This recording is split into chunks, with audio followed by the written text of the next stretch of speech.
राधे राधे दोस्तों, मैं प्रियंका सिंह स्वागत करती हूं अपने चैनल पे। अपने सभी दोस्तों को दिल से धन्यवाद करती हूं। दोस्तों, होली की बहुत बहुत शुभकामनाएं आप सभी को।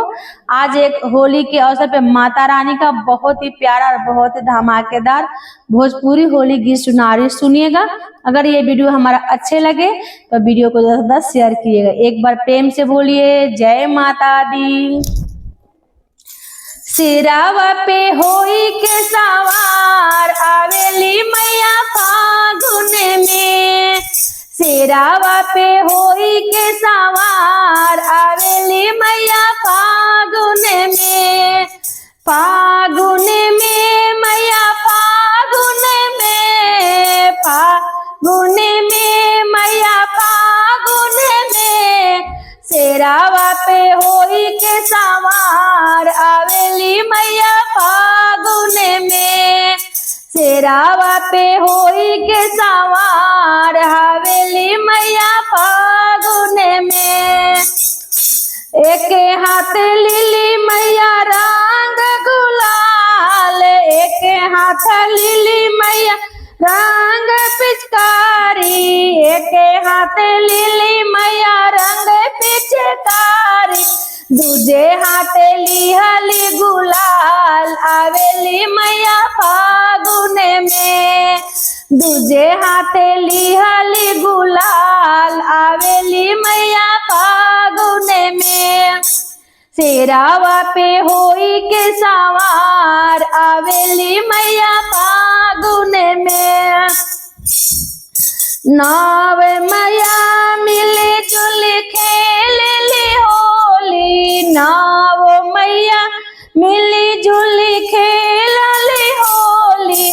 खेलली होली हो खेलली होली। रंगावा के उड़ेला फुहार आवेली मैया फागुन में। रंगावा के उड़ेला फुहार आवेली मैया फागुन में। सिरावा पे होई के सवार आवेली मैया फागुन में।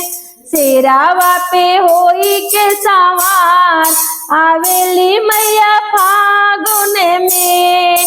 लाल भैली दुर्गा हो लाल भैली काली, लाल भैली दुर्गा हो लाल भैली काली। नवो बहनी भैली लाल लाल आवेली मैया फागुन में। नवो बहनी भैली लाल लाल आवेली मैया फागुन में। सिरावा पे होई के सवार आवेली मैया फागुन में। खेलते होली मैया बड़ा निक लागे, खेलते होली मैया बड़ा निक लागे। बड़ा निक लागे हो बड़ा निक लागे। तीने लोके भैले लाल लाल आवेली मैया फागुन में। तीनों लोके भैले लाल लाल आवेली मैया फागुन में।